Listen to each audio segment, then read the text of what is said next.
hell. It's Base Trade TV.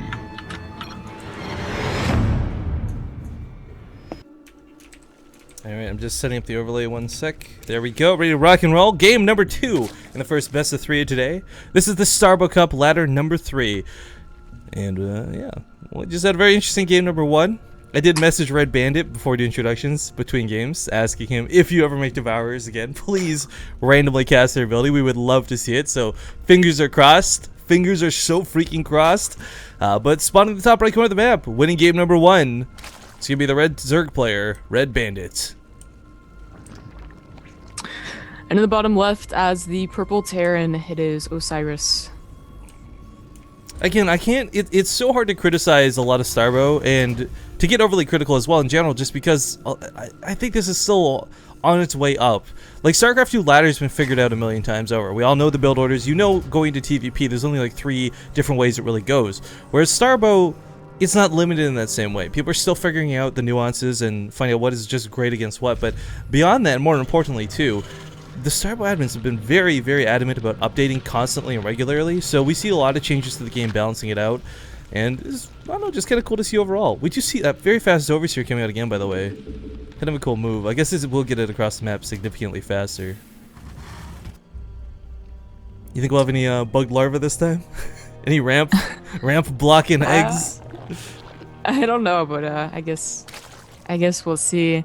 This fast Overseer thing actually is pretty cool. Because not only do you get there faster just because, but like, nope, no spikes. Nope, no spikes either. You can see if they're going a Reaper or if they're going a Marine. And that's going to be helpful when you have these 6 lings going across the map. Yeah, I mean, even without the 6 lings, the big thing too, for those who haven't seen it, Reapers have a very... We already know Reapers snowball in general. Well, that's true to Starbow as well, but they can snowball even harder in Starbow because they get an upgrade that makes them even better, and it gives them like this explosive detonation charge. And on Texas, that seems to actually be kind of a common thing to see. But we're not going to see a Reaper opener here by any means. We do have a Marine coming out, and the Overseer will scout that as well. And the nice thing is about the Overseer is it's not super fast, but it's fast enough to not die to the Marine fire initially. Yeah. So with the Marine outs, that's kind of unfortunate in a way that like Tehredbandit can't maybe pick off the Reaper, but it also means he doesn't have to worry about being back at home. You know, the Reaper's not going to go over there. Could be a problem if Osiris... No, he's not going to. He actually prefers Bio. He hasn't seen any Hellions or Banshees or any of that type of play yet, so never mind. I was going to say, like, if he tries to go into Factory, he could be contained for a little, like, longer than he wants to. He kind of already is. I mean, he's forced to put his command center on the high ground at least. It's kind of interesting the role reversal we see out of Terran players too when it comes to Starbow, because in StarCraft it's Bio versus Zerg and sometimes maybe Mech versus Zerg, but it's always Bio versus Protoss and nothing else. Whereas in Starbow we see a lot of Mech versus Protoss, never Bio, and almost always Bio slash sometimes Mech versus Zerg still prevails. But it's just this weird role reversal, 100%. And I really like the Bio choice. It's not bad, it's good.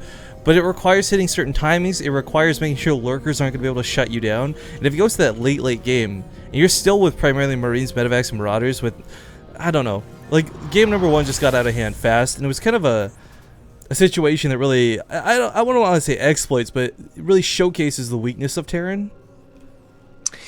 Well, I don't know, because I can say a million things that Osiris should have done. Well, that's the thing, like, being, finding the bases.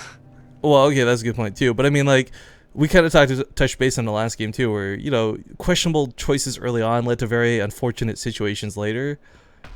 Like, the style that he did is not like a terrible style. It just, I don't think he played it correctly. Yeah. I mean, again, like, none of these guys are actually pro gamers, so you're always gonna remember that. So like, they're not even playing. You know, if it was Innovation Young again, they're gonna be playing Yabos. Hang on, I wouldn't say nobody here is a pro gamer though. We do actually have a lot of GMs that have transitioned over to Starbow as well. I think still not a pro gamer. Well, no, but I mean, you don't know that they've not done the LAN or not. It's too oblique of a statement, but it is worth saying that Starbow itself is still new enough that there's nobody who's a seasoned veteran. I think would be a better way to phrase that. I don't know, man. Like, when you see Innovation and Ryung, at least one of whom had significant amounts of Brood War experience at actually the tip-top level, combined with the tip-top level of StarCraft 2, you're going to see them figure out builds better, I guess, and better and faster, I would say. I mean, that's why when we casted them, they seem to do something that we hadn't seen before. But to them, that might have been actually how you play it, like mass dropship TVT. I think it's more the way I see it for like a player who's good at the game versus someone who's a pro player. I always see it as more as like adaptability rather than like preparation, if that makes sense. Because someone who's like a pro gamer, they're going to be able to adapt to situations a lot better than someone. And like a grandmaster player can easily plan out their builds a million times in advance, but if they can't adapt to the situation, then that build's irrelevant. And also think of how the macro mistakes we saw from Osiris. Like, he literally made them last game. You know, yeah, like he wasn't making units. Yeah. That's, I guess, what was like the most part, is that like the macro mistakes, they're going to happen. Like, I don't know what these guys are, if they're GM or not, but even then, NAGM, it's not bomber macro, right? But anyways, like, regardless of that, I just don't think that Osiris was playing it correctly. I mean, going just towards your natural and they keep on trying to like ram your head against the natural when there's lurkers there. I don't know. He almost always like broke it, but Tehredbandit actually had like the perfect defense. He would lose the lurkers, but have enough spawn callers to keep going and the mutas to keep going. Which actually not getting mutas this time. Well, I like what Osiris is doing this time as well. Just to change topic a little bit here, he's realized like, okay, I'm not breaking this defense. This was the same time last game, and it didn't work for me then. It's not gonna work for me now. So instead, he's looking for the bases. He wants to at least get map control. He wants to be able to see what's going on and not be caught so I guess off guard by Red Bandit. Yeah, if Red Bandit was going to do the same thing they did last time, I think Osiris would play a much cleaner, like really cool looking game, as opposed to, you know, where he got kind of tunnel visioned on the natural. But Red Bandit really isn't. I mean, he's taking these kind of outlawing expansion. It's not, you know, the usual third that we see, but it's not, you know, it's not hidden. It actually was just discovered, and he's not going for mutas either. Like, he actually completely has changed it up. Well, this expansion, if he is planning to go for lurkers, is actually fantastic to take. Because look at the only way into it. Yeah, not just the ramp, but that little choke at the top of it as well. So it's not going to be too difficult to hold. But chases back another lurker. God, lurkers look so funny, like galloping away. There was like a little gallop. Oh my god, did you see that? Yeah, that's what yeah, just gonna. They waddle and then they gallop. It's so cute. I'm under attack. Okay, so the upgrade coming out of the engineering bay, by the way, guys, this is really cool and I really like a lot. It makes it so the scan no longer costs energy.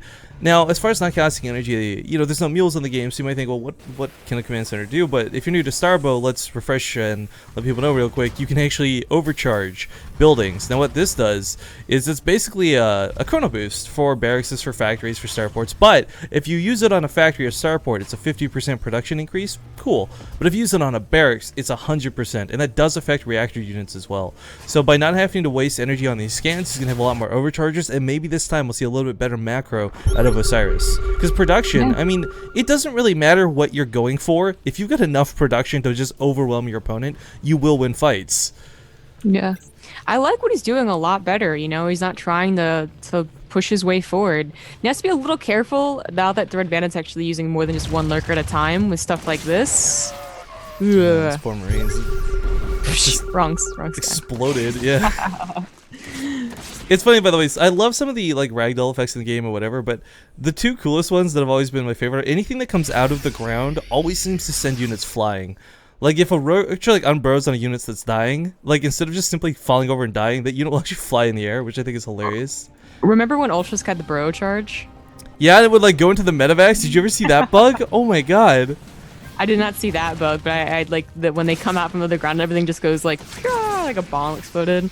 So that was pretty cool. If you would burrow charge, say, a group of Marines, and the Marines got picked up in the medevac as the burrow charge was hitting, the medevac would take no damage, but everything would still die inside of the medevac. Because it stacks them up, right? It was so silly. But anyways, lurkers. Oh wow, science vessel, come back. There we go. Got the Marauders to actually deal with this, but a little bit scared to contend with it. Needless on the way. We do have a Radiate already finished, which is really nice. So Osiris already in a bit better of a spot, but I don't know how comfortable I feel about him locking himself into two bases once again. I mean, you can in Starbow. He has a third. Well, I mean, it's not positioned yet, but I mean, what the point I was getting to though is like in Starbow you can play more comfortably off two bases than you can in regular StarCraft. In regular StarCraft, you're like, oh, I'm stuck on two bases, I'm screwed. Starbow's a little bit different. The income's different. It's a lot better, and you can effectively play off two bases for a lot longer. But you know, the third base is going to be where it comes down to a lot. It did kind of come down to it in the last game as well, losing the third, losing the fourth. That's why Osiris had to give up. But pushing into this is not going to be easy. This defense out of Red Bandit, I would honestly say, if you don't have a Banshee, just don't even touch this base. This is absurd. Tanks tanks This is as where well. tanks come really useful. Or like, drop really. ships. I mean, like, that's another thing, too, we didn't really see. Yeah. It would have been nice to see drop ships get around the lurkers last game. Irradiate, the only thing for defense at the time being, though, this is more than 6 mutalisks this time. I think it's 7. So he's... Oh, no, 9. There's 9. Whoa, I take that back. So he's actually invested a little bit more heavily into this. On top of the production, though, and the tech labs, the reactors, we see a bit of lag going on right now. Hopefully Yeah, that's not me. Again. Nah, I got no spikes. I'm good. I'm good. It's Tehredbandit. Turrets are going to come down, but kind of out of desperation. Osiris in a bit of trouble. Marines do what they can, but that's 4 turrets. If they complete, he'll be able to hold, but it's a big if. A couple more units being brought back, and another Irradiate going down, but yeah, Mutalisk just segmented out. Irradiate can do so much damage. You can kill infinite amounts of Mutalisk if they stay clumped up. But Red Bandit's got the micro, and he's splitting them up, so he's not really taking much damage from this. Turrets, well, 1 completes, but it's out of range.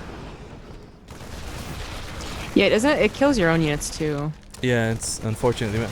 Terran, So- like, can Terran get a break and just not friendly fire? Like, can we Well, make one unit? Can we design one thing that doesn't kill everything around it? I was gonna say because his entire mineral line is gone, and that's not necessarily because of the Mutalisk. He had 1 Mutalisk with a Radiate, and he was running around the mineral line. It's a pretty cool strat.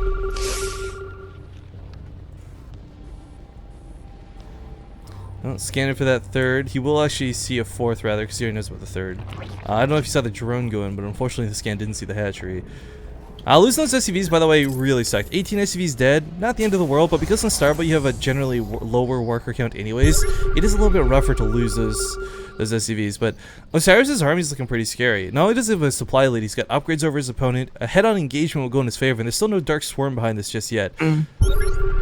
That's where it's really scary, is the fact that he doesn't have Dark Swarm. So Oh, this he's gonna engagement get could go caught. very poorly if it's Red Bandit, and he's recognized that he's going to be flanked. He's always got nerve jammers available too, as long as he doesn't burn too many irradiates. Oh, those Sansos to go down. Oh, that's a little bold. They have gone so wildly far out of position. Oh. Oh my god. Recognizing his mistake, does fall back a little bit. Now, it does pop irradiates. I kind of think nerve jammers would have been better in this situation. He kills 2 lurkers, but there's so many more behind this. A nerve jammer on top of the spine crawlers where he knows all the lurkers are sort of conglomerating would probably be better. He's going to take and a dropship. Oh man. Listen. I don't know about listening, but at least he's thinking ahead this time. Second factory on the way here too. So whether it's tanks to break the lines, I mean, once Dark Swarm comes out, tanks become more or less ineffective. But nice push here out of Osiris. He might actually have what it takes this time if he backs away for the moment. The Hydras are just fodder. It's so weird to consider, guys, but Hydralists right now are nothing more than Zerglings. They're just here to soak the hits so the lurkers can do the damage type thing. But yeah, the tanks are kind of cool, but with the Dark Swarm on the way, or not Dark Swarm rather, with Defilers, which carry Dark Swarm on the way, I'm not sure how great these tanks are going to be. These are something you need a little bit earlier, I think. But beyond this, the dropships are what I really like, because everything Red Bandit has had, this entire series so far, Game 1 and this game, static defense, focused completely and entirely around these spine crawlers. If you just pick up a ton of units and start elevating to the main, if you get around the lurkers, I really like this move, because there's almost no anti-air to be seen anywhere on the map. Yeah. Gotta make sure to take a medic, and he did take, unfortunately, 2 medics, but whatever.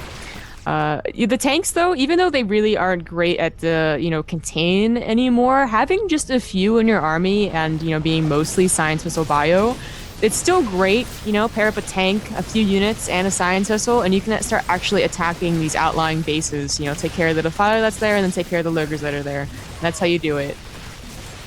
It's so weird seeing that dropship not actually heal. I'm so used to medevacs, but we do see him do a little bit more damage here. Lurkers are actually not so good mono a mono with a Marauder by the looks of it. Didn't actually realize just how effective that would be, but still decides to pull back for the time being. I think if he had 2 more dropships in his army, if he could do not necessarily a Doom drop, but a large drop towards the main, that might be his best bet, because that's where all the precious production is. And if Red Bandit has to pull his Lurkers back from this sort of natural focal point to the main to defend, then all of a sudden Osiris pushes in with the rest of his army, and this is such a good spot. But siege tanks do siege up. Worth noting, siege tanks hits for 70 in this game, guys. They've got a much longer cooldown on their attacks, but damn do they hit harder.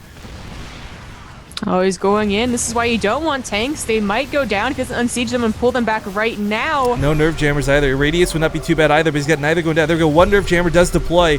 That being said, still fighting within the Dark Swarm. Not a good idea. Needs to disengage from this. He does a good chunk of damage, but as you said, loses the tanks. Now Osiris, he never confirmed this base with a scan, but he saw the drone here. I would love if he would just go south and snipe off the hatchery. There's no reason to let that live for free the way it is.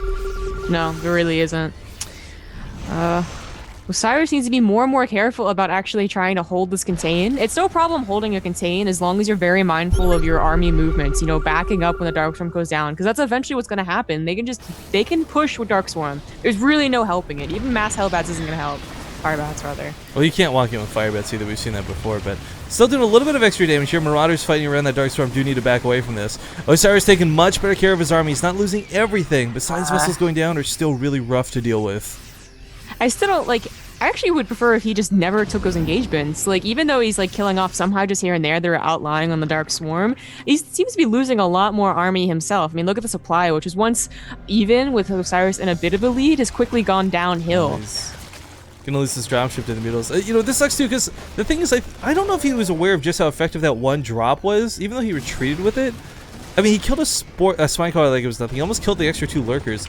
I seriously would love if he would start investing more into the dropships, but instead continuing Science Vessel production. He needs a second starboard if he wants to make more dropships, but I don't know. The Science Vessels are necessary. Without them, he loses, but without the dropships, I kind of feel he loses too. So it's kind of a lose-lose situation for him right now. Well, you know, if he had been taking better care of his Science Vessels, he would have a lot point now. Certainly enough, point, and he could go ahead and do a lot of dropship stuff. Better hit and but runs going on he's losing it. That Defiler, that Hydros goes from flying. And let's not forget too, we haven't had Plague really come out yet. He does have it finished, but we haven't seen it really being used on more than a couple Science Vessels at a time. Siege Tanks, just like against, oh gosh, Infestors. Sorry, I'm too Starbow out right now. Siege Tanks are good in zoning out Infestors to keep Fungals back. Same way Siege Tanks are going to keep the Defilers back from just diving in and doing a free Plague. So that is something he's taken care of opposed to last game, because we did see him constantly getting his units plagued, constantly having 1 HP across his entire army.